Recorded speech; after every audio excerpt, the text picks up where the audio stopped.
আমি তো দেখতে পারলাম ধর্মনগর প্রেস ক্লাব থেকে উত্তর ত্রিপুরা পুলিশ সুপার নিকট একটি প্রতিনিধিমূলক ডেপুটেশন প্রদান করা হয়েছে। কি বিষয় নিয়ে এই ডেপুটেশন?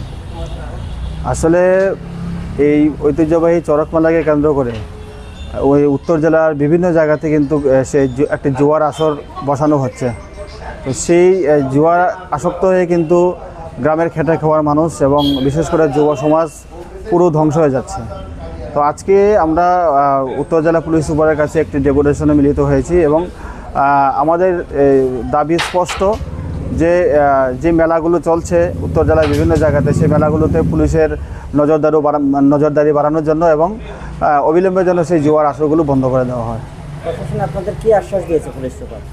হ্যাঁ, পুলিশ সুপার আমাদের আশ্বস্ত করেছেন যে ইলেকশনের জন্য এতদিন আমি কিছু ব্যস্ত ছিলাম, এখন সেই বিষয়টি আমি গুরুত্ব সহকারে দেখব এবং আশা করি এই জোয়ার আপনাদের যে অভিযোগটা সেই অভিযোগ আর থাকবে না, সেটা পুরোপুরি জোয়ার আসরগুলো বন্ধ করে দেওয়া হবে।